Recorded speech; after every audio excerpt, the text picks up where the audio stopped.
로마서 1장 1절에서 7절의 말씀을 함께 받들어 읽겠습니다. 예수 그리스도의 종 바울은 사도로 부르심을 받아 하나님의 복음을 위하여 특장함을 입었으니 이 복음은 하나님이 선지자들을 통하여 그의 아들에 관하여 성경에 미리 약속하신 것이라. 그의 아들에 관하여 말하면 육신으로는 다윗의 혈통에서 나셨고 성결의 영으로는 죽은 자들 가운데서 부활하사 능력으로 하나님의 아들로 선포되셨으니 곧 우리 주 예수 그리스도시니라. 그로 말미암아 우리가 은혜와 사도의 직분을 받아 그의 이름을 위하여 모든 이방인 중에서 믿어 순종하게 하나니 너희도 그들 중에서 예수 그리스도의 것으로 부르심을 받은 자니라. 로마에서 하나님의 사랑하심을 받고 성도로 부르심을 받은 모든 자에게 하나님 우리 아버지와 주 예수 그리스도로부터 은혜와 평강이 있기를 원하노라. 아멘. 말씀 거울이란 제목으로 하나님 말씀을 함께 나누도록 하겠습니다. 이 로마서는 사도 바울이 기록했고요. 바울의 3차 전도여행 말미쯤에 고린도라는 곳에서 AD 한 57년경에 기록하였습니다. 사도 바울이 AD 67년에 순교를 하셨거든요. 그러니까 10년쯤 남은 인생 그 가운데 기록한 것입니다. 왜 기록했느냐? 로마 성도에게 복음에 대한 올바른 어떤 신학적 권면을 하기 위해서, 그리고 이제 지금 고린도에서 예루살렘으로 연보를 모아서 가는데 여러 가지 위험이 있는데 로마 성도 여러분들이 잘 다녀올 수 있도록 기도를 부탁드립니다 하는 요청이 있고요. 그 다음에 예루살렘에 갔다가 로마를 가겠다. 그리고 당신들이 로마에서 땅끝이라고 하는 스페인으로 보내주면은 좋겠다. 그런 내용을 담고 있습니다. 지금 그 내용을 보면은 로마서 15장에 보면은 바울이 지금 무슨 말을 하냐면은 이 예루살렘에서 이 일루리곤은 지금의 알바니아라는 곳입니다. 성경에는 알바니아에 대한 전도 기록이 없습니다. 그렇지만 바울은 내가 이 예루살렘부터 해서 이 수리아 지역, 그리고 지중해에 있는 구브로 지역, 그 다음에 이 터키 전 지역, 바울이 태어났던 다소를 비롯해서 이 갈라디아 지역, 부르기아 지역, 아시아 지역, 이런 지역 전체를 다 복음을 전했고, 또 에게를 건너서 이 지금의 그리스 지역, 위쪽 그리스, 이 마게도니아 지역과 아래쪽 그리스인 아가야 지역, 이 지역에 복음을 편만하게 전했고, 그 위에 마게도니아 위쪽에 일루리온까지 복음을 아주 두루두루 다 전했다. 이런 얘기를 하고 있습니다. 그래서 이제 지금 그런 얘기를 이 고린도에서 로마로 로마서를 기록해서 보내고 있습니다. 그러면서 이제는 이 지방에 더 일할 곳이 없고 여러 해 전부터 언제든지 땅끝이라고 하는 스바나라는 지금의 스페인으로 갈 때에 너희에게 가기를 바라고 있었다. 최종 목적지가 스페인이라는 것입니다. 그때 당시는 지구가 둥글다고 생각하지 않고 뭔가 지구의 저 끝에 뭔가 끝지방이 있을 것이다 라고 생각했는데, 바울이 이때도 과학이 발달하지 않았기 때문에 지구가 둥글다는 그런 과학적인 사고방식이 없었기 때문에 아마 끝이 스페인이 아니었을까라는 그런 생각을 했었죠.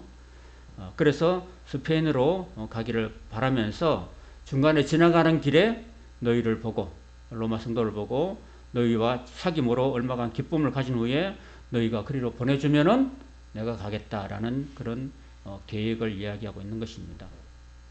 로마서의 전체적인 내용을 간단하게 줄여보면은 1장부터 8장까지가 사람은 믿음으로 의롭게 되고 그 의롭게 됨으로써 하나님께 구원을 받는다는 이야기를 핵심적으로 하고 있고, 9장부터 11장까지는 이 동족 유대인들이 예수님을 믿지 않고 있다.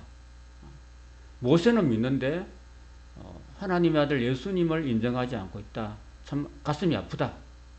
동족이 예수를 믿지 않아서 마음이 참 애잔하다, 슬프다. 그런 심정을 이야기하고 있고, 12장부터 15장까지는 이제 구원받은 사람들, 믿음으로 의롭게 되고 입으로 시인해서 구원받는 사람들은 어떤 삶을 살아야 되는가. 성경은 보통 앞부분이 이론이고 뒷부분이 실천으로 나와 있어요. 앞부분에는 구원에 대한 이론을 이야기하고 있고, 뒷부분은 그러면 그 구원받은 사람들이 어떻게 살아야 되는가, 삶의 실천 부분을 이야기하고 있습니다. 이렇게 로마서가 구성되어 있습니다. 오늘 우리가 볼 로마서 1장의 내용을 두 부분 나누면 1장 1절부터 17절까지인데, 믿음으로 하나님의 의가 주어진다라는 이야기를 하고 있습니다. 그럼 하나님의 의라고 이야기했는데 반대말은 인간의 의라고 할 수 있겠죠. 유대인들은 인간의 의를 추구했다는 겁니다. 율법의 행위로서 뭔가 의롭게 된다. 내가 착한 일을 하고 말씀대로 지키고 십계명을 지키면은 내가 의롭게 되고 구원을 받는다라고 믿고 그렇게 살았습니다. 그래서 인간적인 의를 늘 구했는데 그게 한계가 있었다는 거예요. 인간이기 때문에 한계가 부딪히고, 그래서 인간의 그 죄성의 한계를 벗어나지 못하는 그걸 보면서 하나님께서는 아들을 이 땅에 보내셔가지고 독생자를 보내셔서 십자가의 그 대속을 통해서 우리 인간을 구원해 주시는 그런 사건을 이렇게 이 땅에 이루어 주신 거죠. 십자가를 통한 구원을 이루어 주셨는데, 그 십자가의 구원을 예수 그리스도께서 이 땅에 오셔서 모든 인간들의 그 죄를 다 짊어지시고 영원한 제사를 드리심으로써 우리의 죄를 사해 주시고, 누구든지 그 아들을 믿으면 구원받는다. 믿음으로 구원받는다. 하나님께서 믿는 사람에게 하나님의 의를 인쳐주신다. 의롭게 인정해 주신다. 의롭게 여겨주신다. 라는 것을 말하고 있는 것입니다. 그래서 믿음으로써 의롭게 된다. 이신덕의, 믿음으로써 의로움을 얻는다. 라고 하는 것이 바로 로마서의 가장 핵심 포인트라고 할 수 있습니다. 자, 그 다음에 18절부터 32절까지는 이제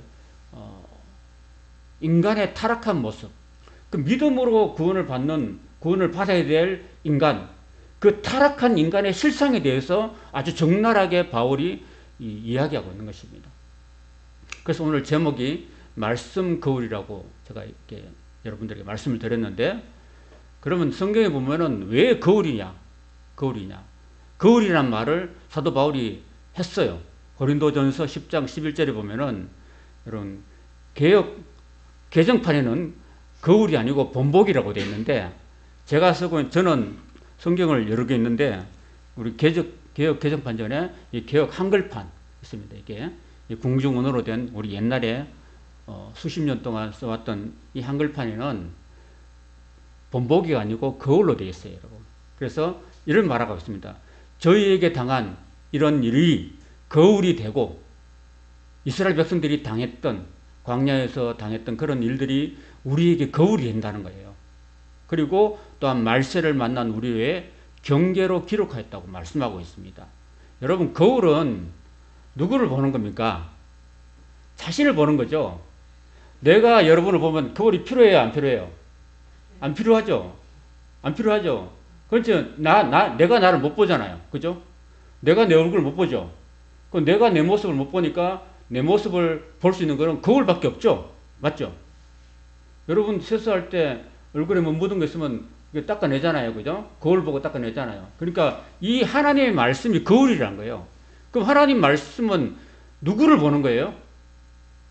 나 자신을 보는 거죠. 이 하나님의 66권의 이 말씀은요, 이 말씀을 읽으면서 이거는 저 집사가 드려야 돼, 이거는 저 장로가 드려야 돼, 이거는 저 성도가 드려야 돼, 이렇게 하는 게 아닙니다, 여러분. 이 말씀은 바로 나를 비추는 거울입니다. 그래서 성경 말씀을 보면서 이 말씀은 바로 나를 향해서 비추는 거울이다, 이렇게 생각하시고 보면은 그게 은혜가 되는 거예요, 여러분. 그래서 내가 얼마나 이런 악한 인간인가, 내가 얼마나 죄인인가 하는 것을 성경이 비춰주는 거예요, 여러분. 그래서 성경의 이야기들은요, 남의 이야기가 아닙니다. 2000년 전에, 3000년 전에 있었던 이스라엘 백성들의 얘기가 아니라 성경이 진리가 되고 보편적이 될 수 있는 것은 그 사람들, 수천 년 전에 살았던 그 사람들의 모습이 지금 우리하고는 별개가 아니라 똑같은 심성을 가지고 있는 그런 사람이기 때문에 그 사람의 심성이나 오늘 내 심성이나 같다는 거예요, 여러분. 그래서 그 사람의 심성이 내 심성이에요, 여러분. 아담의 심성이 내 심성이고 하와의 심성이 내 심성이고 모세의 심성이 내 심성이 된다는 겁니다, 여러분.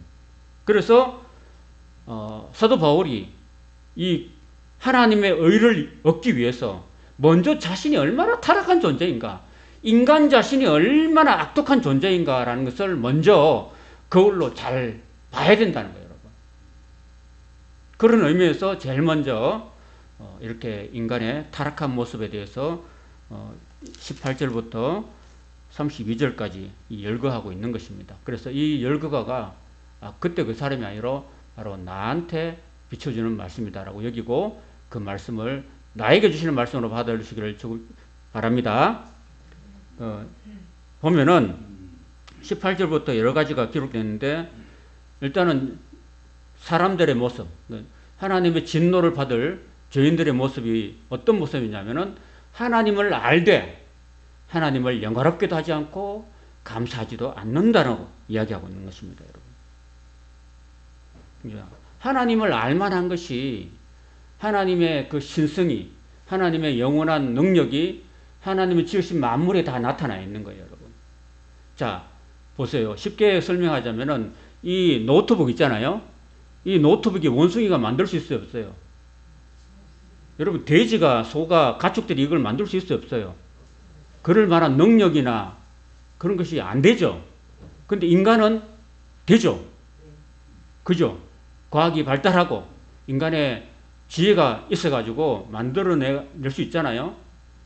인간의 그 능력이 여기 노트북에 나타나 있죠. 맞죠? 우리가 집을 하나 지어요. 집을 하나 지으면 분명히 집을 지을 때 설계한 사람이 있고 집을 짓는 사람이 있겠죠. 여러분, 저는 뭐 하나 이 예쁜 꽃이 있는데 이 예쁜 꽃을 내가 만들어낼 수 있어요, 없어요? 살아있는 꽃을. 나는 못 만들어내죠.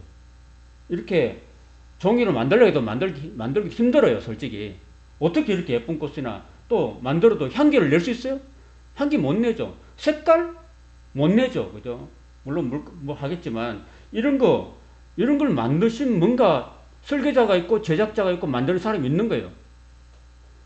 근데 이 만물에, 우주 만물에 다 그 하나님의 그 신성이 들어있는 거예요, 여러분. 그걸 사람들이 다 알게 돼 있다는 거예요, 여러분. 누구도 핑계치 못하는 거예요, 여러분. 과학이 발전하면 발전할수록, 사람의 지식이 발전하면 발전할수록 이 우주를 지으신, 천지 만물을 지으신 조물주가 있다는 사실 다 인정을 합니다, 여러분. 조그만 노트북 하나도 누군가가 만들었기 때문에, 삼성에서 만들고 LG에서 만들었기 때문에 제작자가 있고 익숙 때문에 만든 사람이 있다는 것을 인식할 수 있듯이 하나님이 이 땅에 계신다는 것을 아무도 부인할 수 없는 거예요, 여러분. 조물주가 있다는 사실을, 여러분. 그런데 알아요. 조물주가 있다 라는 것을 사람이 어느 정도 두뇌가 되면은 다 알게 돼 있어요, 여러분. 그래서 히브리서 3장 4절에 보면 집마다 지은 이가 있는데 만물을 지으신 이는 하나님이시라고 말씀하고 있습니다. 그럼 천지 만물을 보고서 지은 조물주가 있는데 그분이 하나님이시다라는 것을 보통 상식을 가진 사람은 알게 되는 거예요, 여러분. 여러분, 안 믿는 사람도요, 하도 못 먹고 찌들고 병들고 가난하고 고난당하고 하면은 사람들이 하는 말이 있죠. 하늘도 무심하시지. 뭐 그런 말 하죠. 믿든 안 믿든 하죠. 그러니까 원망은 하죠. 잘 안 되고 고통스럽고 참 고난이 심하고 그러면은 원망은 할 줄 알죠, 하늘을 향해서. 그런데 원망을 할 줄 알면서 감사는 안 해요, 사람들이. 그게 참 인간의 타락한 심성입니다, 여러분. 하나님이 지으신 만물을 한번 보십시오.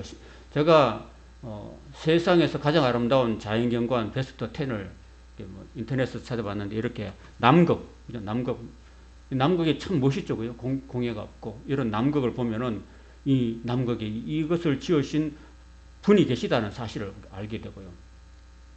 참 이렇게 이 10대 사진 중에서 두 번째가 이렇게 큰 고래가 있고요.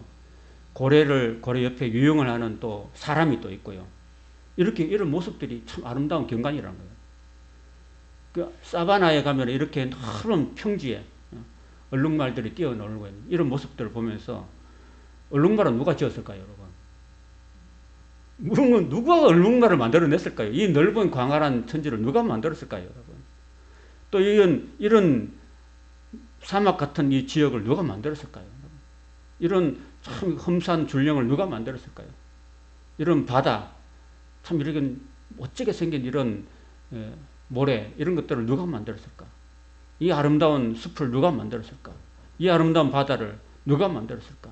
그리고 제임스의 우주 망원경을 통해서 남쪽 고리 성운을 이렇게 지금 봅니다, 여러분. 지금 과학이 발달해가지고. 이 성운을 보세요. 이 별들이요. 얼마나 많아요. 셀 수 없는 별들이잖아요. 우리 지금, 조선시대 말에 과학이 발달하지 않았을 때 우리 조상들은 우주의 별들을 한 3,000개, 4,000개 이렇게 여겼어요. 그럼 지금 별이 몇 개인 줄 아세요? 충남대학교 천문학교 교수가 온 우주의 별들을 셀 수가 없대요, 여러분. 셀 수 없었어요, 여러분. 2 곱하기 10의 22성개의 별이 있답니다, 여러분. 2 곱하기 10의 22성개면 여러분 셀 수 없어요, 여러분. 그래서 제가 와 그랬잖아요. 이런 모습, 이런 것들이 이렇게 찬란하게 빛나고 아름답게 빛나고 있는 이런 그때 거저 생겨났을까요, 여러분? 거저 생겨나지 않았죠. 누군가 조물주가 있고 이 아름다운 온 우주를 만물을 누군가 만들어냈어요. 지금은요, 이런 거시적인 세계뿐 아니라 미시적인 세계도 우리가 다 볼 수 있습니다, 여러분. 정말 이런 허블 만원경이 아니라 정말 전자현미경을 통해서 여러분 인간의 그 가장 작은 원자까지도 이렇게 볼 수 있잖아요, 그죠?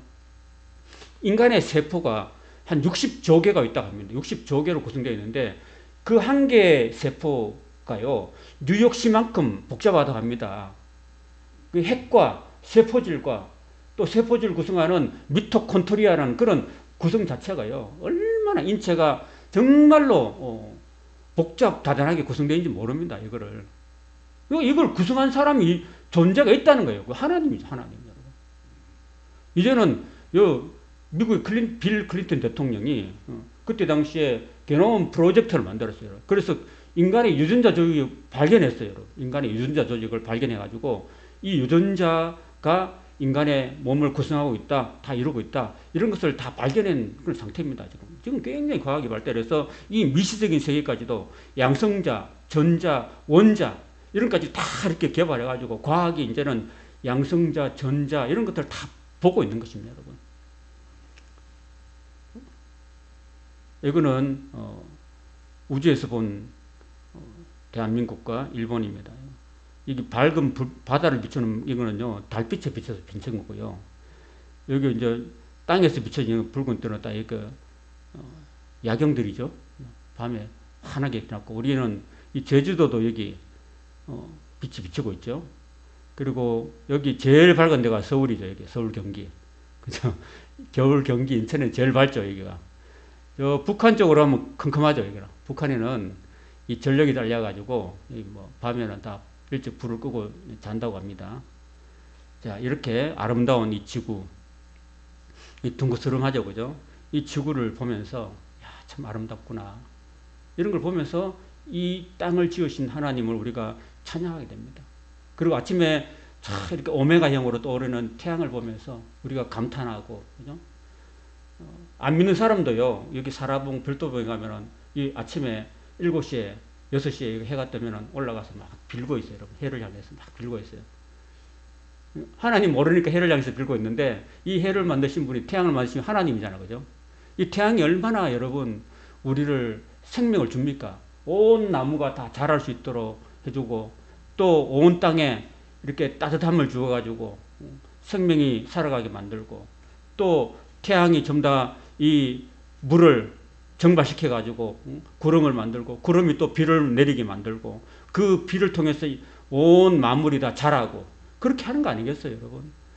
그리고 적절한 위치에 있어요, 지구가. 수성이나 금성은요, 추워서 너무 뜨거워서 못 살고, 화성이나 저 목성, 토성 가면은 그 영하 200도까지 내려가지고 너무 추워서 못 살아요. 그런데 지구는 딱 맞게 있어요. 딱 맞게 있어가지고, 그리고 약간 기울어져 있어요. 이렇게 약간 기울어져 있다니까. 축이 약간 기울어져가지고 사계절이 봄, 여름, 가을, 겨울에 다 생기고, 그리고 하나님은 달을 딱 옆에 또 위성으로 붙여주셔가지고 달이 막 지구하고 같이 돌아요.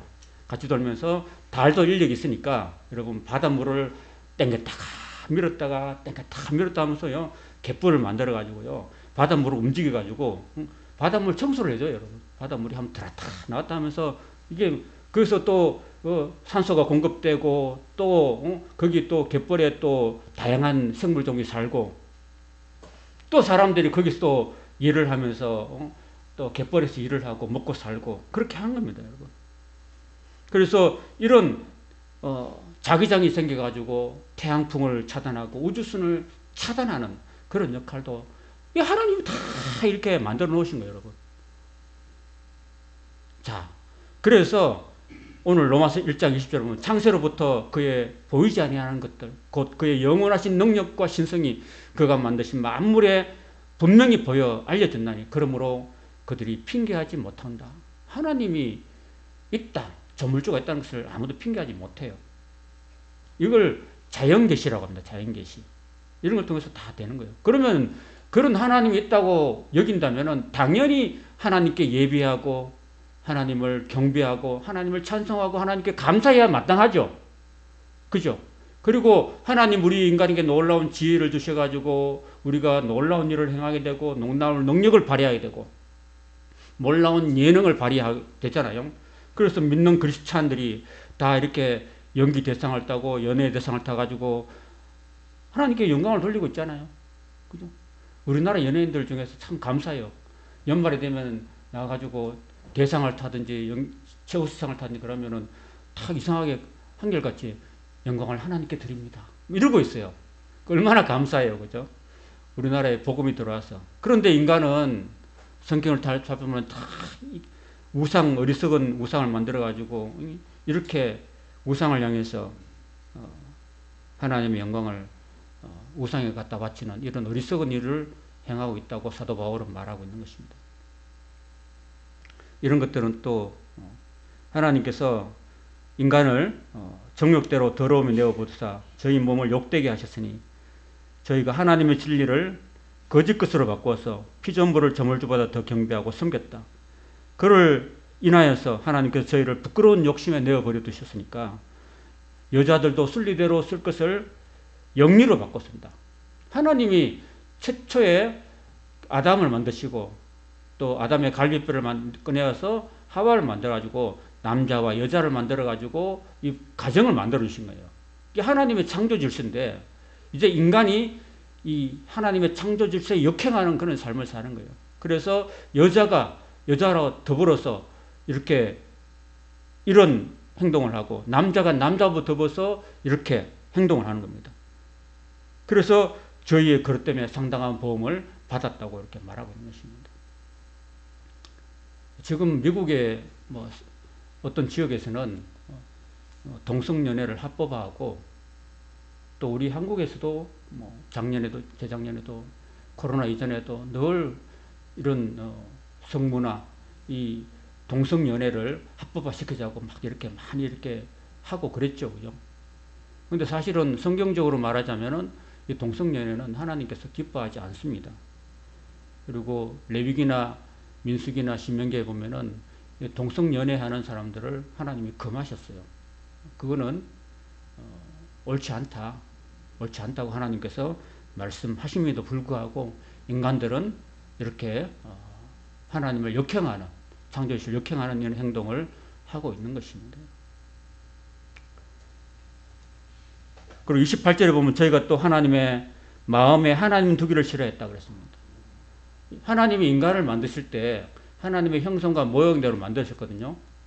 그러면 하나님이 우리 안에 들어와야지 정상이거든요.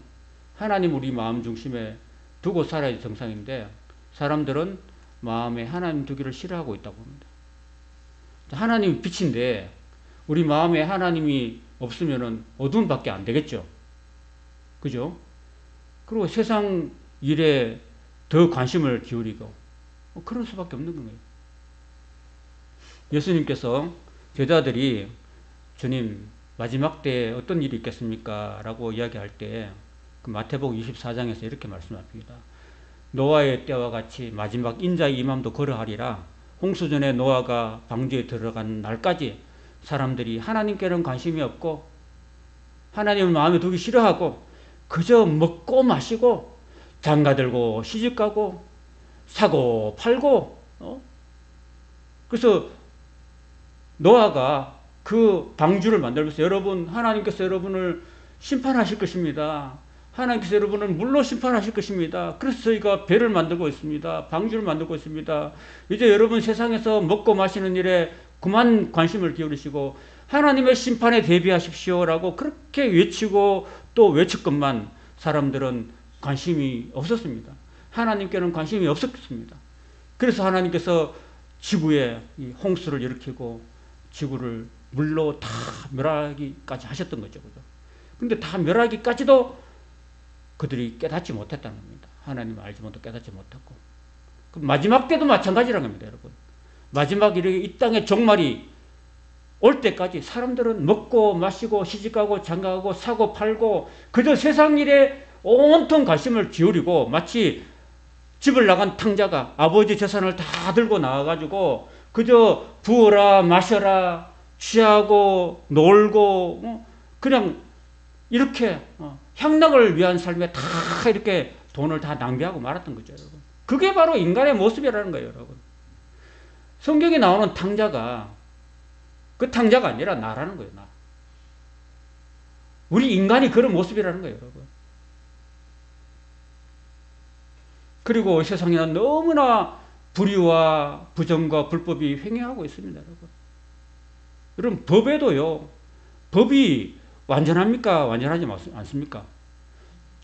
재판 자체가 불완전이 아니라 재판하는 사람이 불완전하죠. 그죠? 그래서 이런 말도 있잖아요. 유전무죄, 무전유죄 이런 말 있잖아요. 그죠? 돈이 있으면은 무죄입니다. 돈이 없으면 유죄예요. 그러니까 성경에는 그런 말 하잖아요. 내가 보니까 참 재판하는 가운데도 불의가 있더라. 이렇게 성경은 말하고 있어요. 그 세상은 다 이렇게 부정과 불의가 가득 차 있습니다, 여러분. 그래서 29절에 보면은 모든 불의가 가득 찬 게 바로 인간이라고 이야기하고 있습니다. 다 뇌물을 주고 뇌물을 받고 권력을 가지고 청탁을 하고 청탁을 받고 이런 식으로 하는 것이 세상의 사람들이라는 것입니다. 요즘에는 참 이런 JMS라는 이 정명세라는 사람들이 지금 요즘 나와가지고 좀 난리죠, 지금. 그죠? 난리죠, 여러분. 어떤 사람이 이게 고발을 한 거죠, 그죠? 그래서 이 JMS라는 이 정명세라는 사람, 요 뒤에도 있잖아요, 여러분. 아십니까? 요 사라봉 뒤에 한국 넘어가는데도 그런 JMS 회관이 있잖아요. 이 사람이 참 전국적으로 다 이렇게 해가지고 자기가 교주가 돼가지고 온갖 성도들을 희롱하고 성착취하고 막 그렇게 한다는 겁니다. 추악하고 탐욕이 가득한 그런 거짓 종교인들, 가짜 사이비 이런 인간들이 그냥 연약한 인간을 약점을 이용해 가지고 이렇게 추악하고 탐욕한 그런 일을 자행하고 있다는 것입니다. 그리고 악의가 가득하고 사람들은 그저 돈을 사랑하고 돈에 취하고 돈이면 부모도 없고 가족도 없고 그래서 현대사회의 가장 위험한 게 우상이 바로 돈 아닙니까? 돈. 자본주의가 이 우상이에요. 우상. 그렇기 때문에 교회와 성도들은 이 돈을 다루는 것에 특별히 각별하게 조심하고 또 조심해야 되는 겁니다. 사도 바울은 돈을 사랑하는 것이 일만하게 뿌리라고 얘기했습니다. 여러분. 돈 때문에 여러분 부모 자식 간에 싸우고 형제 자매 간에 싸우고 남남이 되고 그렇습니다. 여러분 교회 안에서도 여러분 돈을 성도들 사이에 돈 거래는 하지 않는 것이 좋습니다. 이 교회는 하나님의 성전이잖아요, 그죠? 하나님 성전에 부정한 이런 것들을 해서는 안 됩니다. 성도들끼리도.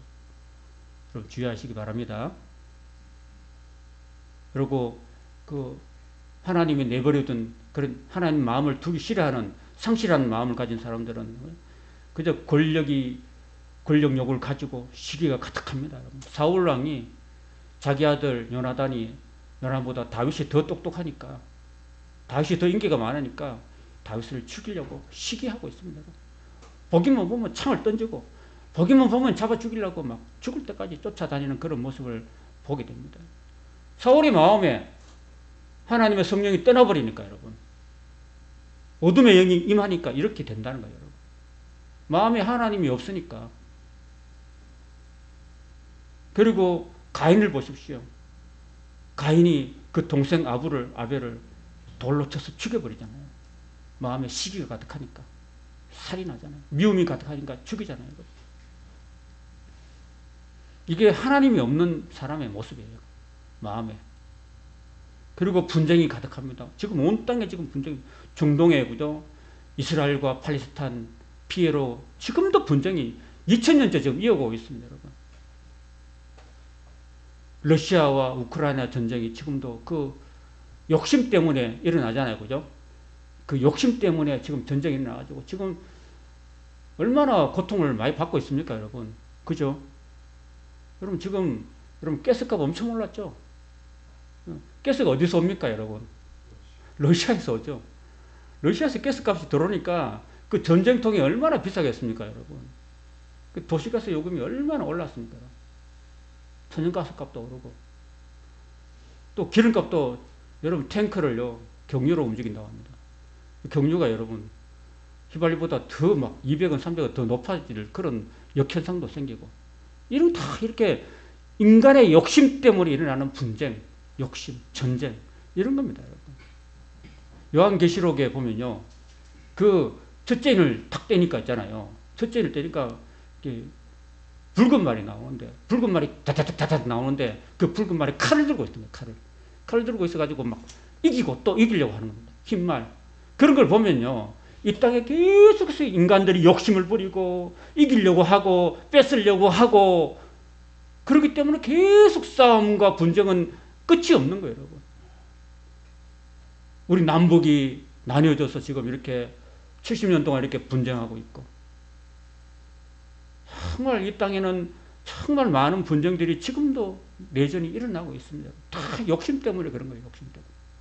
하나님이 없으니까, 마음에 하나님이 없으니까 사탄의 영이 가득하고, 사탄의 영은 늘 싸우는 거예요, 여러분. 늘 싸우는 거예요.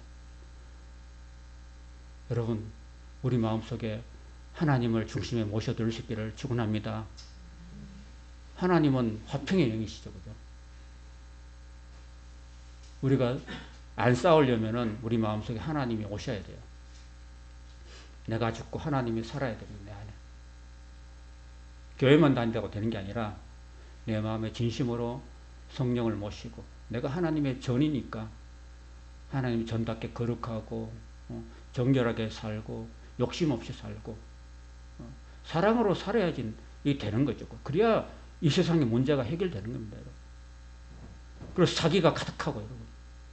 얼마 전에 그 보이스 피싱이라는 영화가 나왔잖아요. 그 영화를 보니까 정말 교묘하게 사람들의 그 약점을 해가지고요, 그렇게 해서 수천만 원, 수억 원 그런 걸 다 뺏어가지고 그렇게 하더라고요. 1년에 우리나라에 그 보이스 피싱으로 사기 당하는 금액들이 수천억이라고 합니다, 여러분. 여러분, 사기를 하는 사람이나 사기를 당하는 사람은 공통점이 뭐냐면 욕심이 있는 거예요, 여러분. 여러분, 우리가 욕심을 내려놔야 돼요. 그리고 여러분, 사기 당하지 않도록 여러분이 명석하고 분별력을 가질 수 있기를 바랍니다. 그거 조심해야 돼요, 여러분. 기도해야 되고. 그리고 악독이 가득하다. 악독이 가득하다. 여러분, 악독이 가득한데 성경에는 이세벨이라는 그 여인이 굉장히 악독이 가득했어요.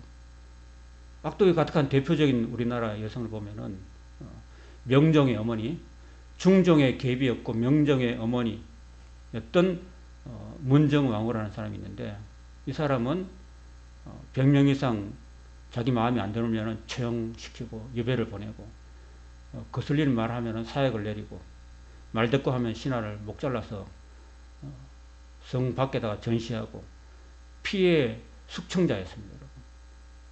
왜 그랬을까요? 권력을 유지하기 위해서. 권력을 유지하기 위해서. 한때 드라마 나왔죠. 그죠? 드라마로 막 이름 날렸죠. 그죠? 이 문정왕후가. 그래서 이런 권력을 추구하기 위해서 그런 악독이 가득하게 되는 거죠. 여러분. 다 욕심 때문입니다. 그리고 수군수군 하라고 그럽니다. 수군수군. 여러분, 험담은 세 사람을 죽인다고 합니다. 말하는 자신이나 험담의 대상자나 또 옆에서 듣는 사람, 세 사람을 다 죽인다. 여러분. 이게 다 하나님이 없는 사람들이에요. 하나님 마음이 없는 사람. 하나님 내 마음이 있는 사람은 그렇게 못하죠. 또 비방을 합니다. 비방이라는 것은 언어 폭력이에요. 여러분.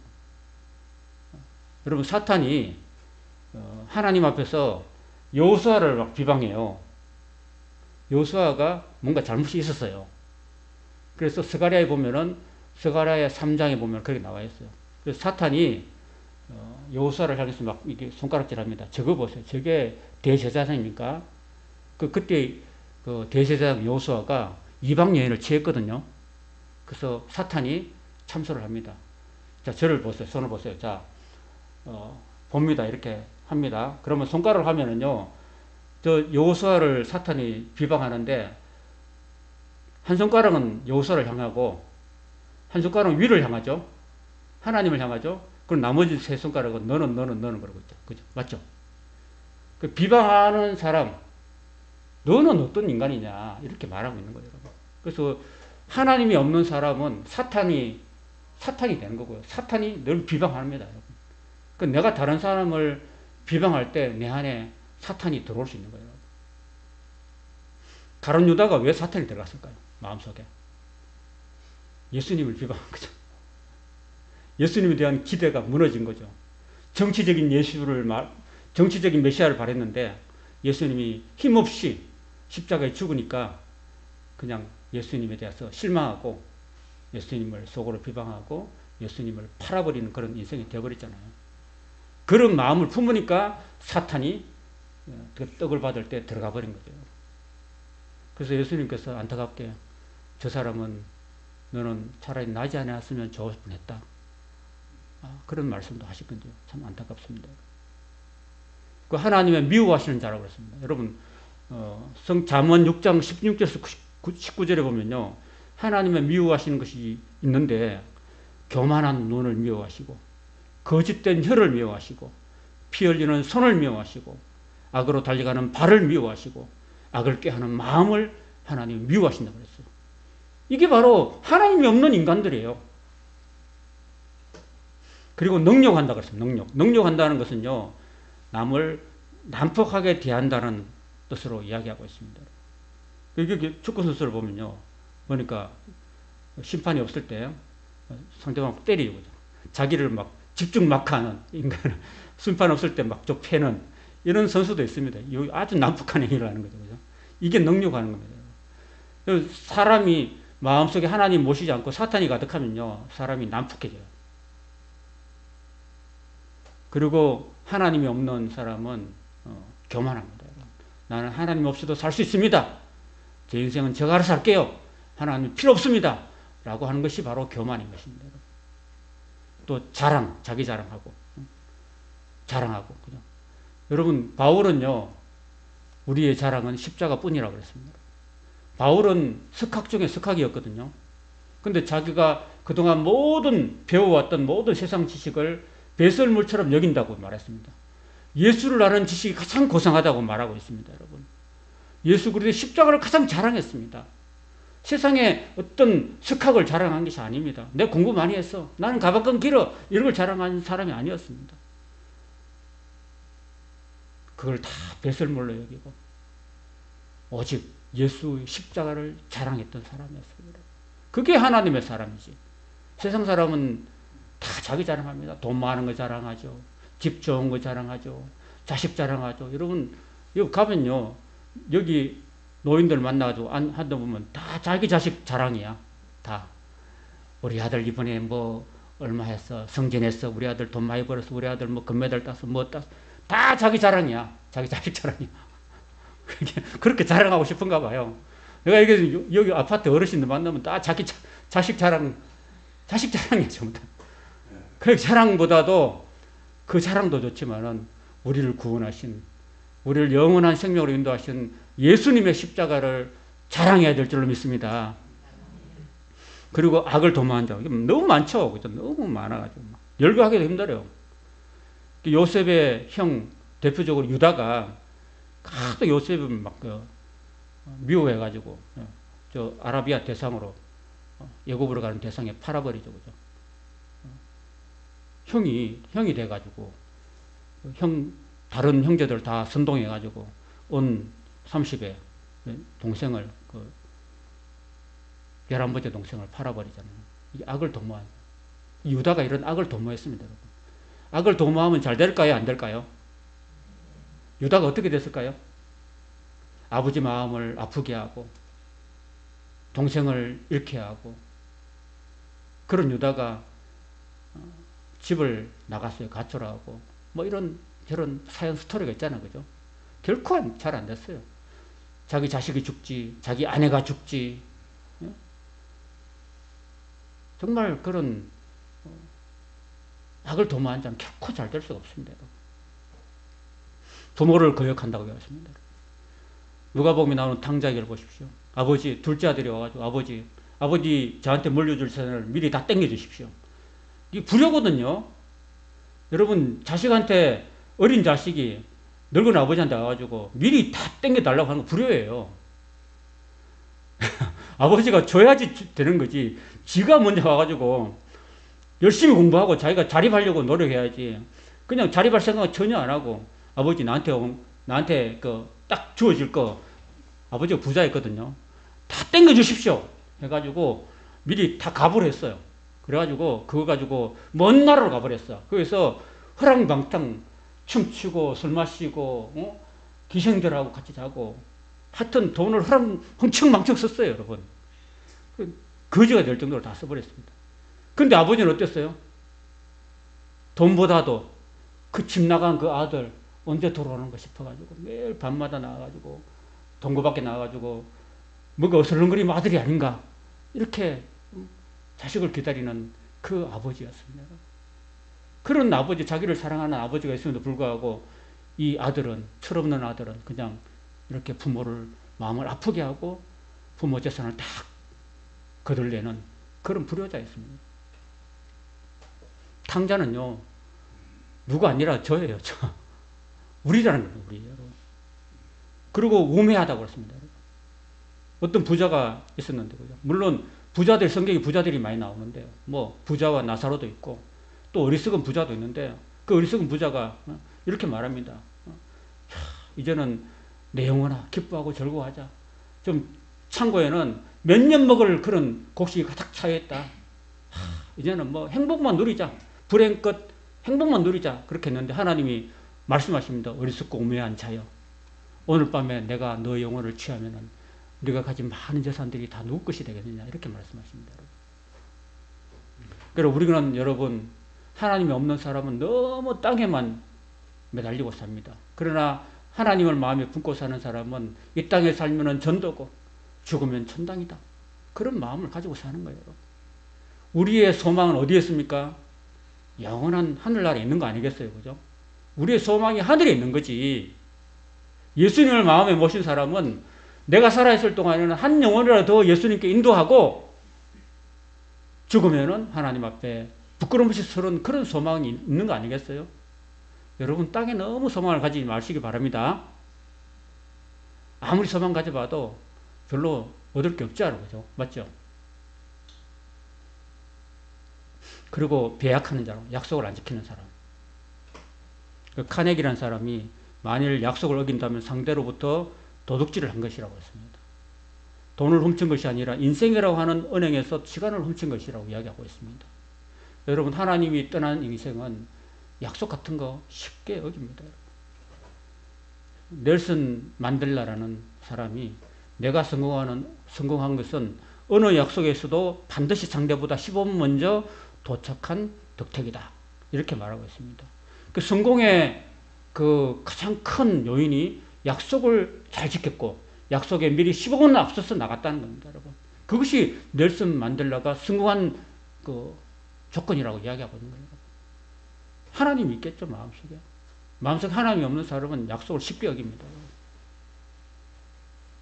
그리고 무정하다 그랬어요. 무정하다. 정이 없다고. 여러분, 제가 2000년도에 제가 2000년, 2001년, 2002년도 제가 안양에 있었거든요. 그때 이제 우리나라 대한민국 월드컵이 있었습니다. 그 월드컵이 있을 그때 당시 전후로 해가지고 조창인이라는 소설가가 우리 그 안양에 있을 때 교회에 특강 강사로 오셔가지고 오후 예배 설교도 하시고 했거든요. 그 책을 가득 가져오셨더라고요. 가시고기라는 책을 가져와셔가지고 그래서 가시고기에 대한 이야기를 하더라고요. 그래서 가시고기는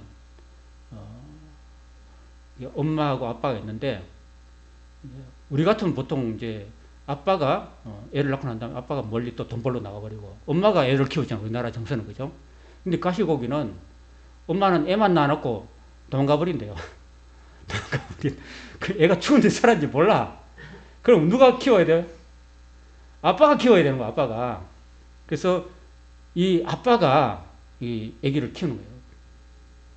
그래서 여기 정보석 씨가 여기 나오는데 이 아들 이름이 다움이에요. 정다움인데 이 다움이 백혈병이 걸렸어요. 백혈병이 걸렸는데도 엄마는요, 무관심하고 아무 정도 없어. 찾아오지도 않아요, 여러분. 그래서 저는 그 영화도 나왔거든요. 가시고는 영화 나왔는데 엄마 진짜 그 못된 인간이네. 그런 생각이 많이 들어요. 아들이 백혈병 가지고 항암 치료를 받고 있는데도 불구하고 나타나 보이지도 않아요. 영화 끝날 때까지. 아빠가 옆에서 막 죽을똥살똥 매달리고 있습니다, 여러분. 아빠가 뭐랄까요, 이렇게 혈액암 또는 백혈병에게 그런 이렇게 그 척추에서 나오는 그런 거 있잖아요. 그걸 이렇게 이식을 해야 되잖아요. 그런 골수 이식을 해야 되잖아요. 그거 하는데도 가장 가까운 사람이 해야 되는데도, 그죠? 엄마가 가장 가까운 사람보다 안 하는 거죠, 그죠? 그래서 엄마 저거 진짜 아버지의 사랑도 참 중요하지만 엄마의 그 무정함이 저는 마음이 와닿아서 너무 아팠습니다. 참, 저 가시고기 엄마 같은 게 인간이구나 라는 생각이 좀 들기도 했었습니다, 여러분. 그리고 마지막으로는 무자비하다고 그랬습니다. 누가복음에 나온 이야기인데 여러분 잘 아시다시피요, 어떤 한 사람이 예루살렘에서 여리고로 내려가는 그 길에서 강도를 만났어요. 그게 다 죽어가는데 그때 제일 먼저 나타난 사람이 제사장이었어요. 제사장이 그 사람을 보고 측은히 여기거나 긍휼히 여기지 않고 그냥 지나갔어요. 교회에서는 맨날 사랑합시다, 이웃을 사랑합시다 해놓고 정작 사랑받아야 될 대상을 보고는 그냥 쓱 지나갔다니까요. 그게 오늘 목사들이에요, 목사들. 그 레위인들도 마찬가지야. 두 번째 지나간 사람이 딱 보고서 레위인들은 또 이게 얻어맞아서 강도한테 얻어맞아가지고 막 찢기고 피가 나니까 피를 만지면 또 이게 뭐랄까요? 부정하게 되니까 그냥 지나간 거예요, 여러분. 근데 사마리아 사람, 유대인들이 가장 혐오하는 혼혈족이었던 이 사람이 와가지고요, 마음에 측은히 여기는 마음이 들어가지고 가서 이 사람을 돌봐주고 치료해주고 상처를 닦아주고 기름을 발라주고 그리고 자기가 타고 왔던 나귀에 이 사람을 실어가지고 여관에 둘러가지고 여관에서 밤새도록 간호합니다. 이튿날까지. 그 다음에 그 주인한테 예비를 줘요. 비용을 주면서 이 사람을 좀 부탁합니다. 내가 돌아올 때까지 이 사람을 좀 돌봐주시고 그 다음에 오면은 제가 나머지 비용들을 제가 다 갚아드리겠습니다 라고 했던 거죠. 그래서 예수님께서 내 이웃이 누구냐고 율법학자가 물으니까 사마리아인이라고 말하기가 힘들어서 뭐라고 했냐면은 자비를 베푼 자니다 이렇게 말했습니다. 그 예수님 뭐라고 했는지 아세요? 너도 가서 이같이 하라. 이렇게 말씀하셨습니다. 뭔 일이 있으신가요? 그래서 제일 마지막에는 이렇게 말합니다. 이 같은 일을 행하는 자를 사형에 해당하는 줄 알면서도 자기도 행할 뿐 아니라 그 일을 행하는 자를 옳다고 한다고 이야기하고 있습니다. 이게 바로 하나님을 떠난 인간, 하나님의 진노를 받을 수밖에 없는 인간이라는 것입니다. 한자에 보면은 동기위시라고 있습니다. 자기와 같으면은 옳다고 하는 겁니다, 여러분. 그게 진리를 떠나서 자기 의견하고 같은 사람 무조건 옳다고 하는, 그게 거짓이라도 자기와 마음만 맞으면 옳다고 하는 것이 바로 이게 하나님을 떠난 인간들의 모습입니다. 오히려 악을 부추기는, 동참하는 그런 사람들이라는 거죠, 여러분. 자, 오늘 많은 이야기를 이렇게 드렸습니다. 이 말씀의 거울을 가지고 여러분들이 우리 자신들이 이 말씀의 거울을 통해서 우리 자신을 다시 한번 깊이 들여다볼 수 있는 시간이 되었기를 바랍니다. 디모데전서 1장 13절에 보면 바울이 이렇게 말합니다. 내가 전에는 회방자요, 박해자요, 폭행자였습니다. 그러나 그러한 행동은 내가 믿지 않을 때에 알지 못하고 한 것이므로 하나님께서 나에게 자비를 베풀어 주셨습니다. 라고 말했습니다. 바울도 굉장히 예수 믿는 사람들을 죽이고 폭행하고 잡아 가두는 그런 사람이었지만은 예수 그리스도를 만나고 하나님의 자비를 입어서 죄를 사함받고 성령을 받고 하나님의 사랑을 전하는 그런 사람이 되었다라는 것입니다. 여러분, 지금은 우리가 사순절을 지나고 있는데요. 예수님이 이 땅에 오신 이유가 무엇이겠습니까? 우리 인간들, 사악한 인간들, 알고도 죄를 짓고 있는 인간들, 완악한 인간들, 악의가 가득한 우리 자신을 용서해 주시고 그 모든 죄를 사해 주시고 의롭게 여겨 주시고 하나님의 아들로 삼아 주시기 위해서 하나님의 아들 예수님이 이 땅에 오셨습니다. 오시고 십자가에 몸짓고 피 흘려 주시고 죽으시기까지 하셨습니다. 그래서 우리가 그 예수 그리스도를 우리가 믿음으로 통해서 우리의 모든 죄가 사함받고 우리가 하나님 앞에서 의롭다 여김을 받습니다. 여러분, 믿으면 되는 거예요. 믿고 하나님의 사랑에 우리가 감사하고 응답하고 하나님 말씀대로 살면은 우리는 하나님의 자녀가 되고 영원한 하나님 나라에 들어갈 줄로 믿습니다. 이것이 바로 이신덕이고 믿음으로 구원받는 원리인 것입니다. 바울은 이런 이야기를 하고 있는 것이죠. 아무쪼록 복음을 믿음으로 하나님의 백성 되는 저와 여러분 되시기를 바랍니다.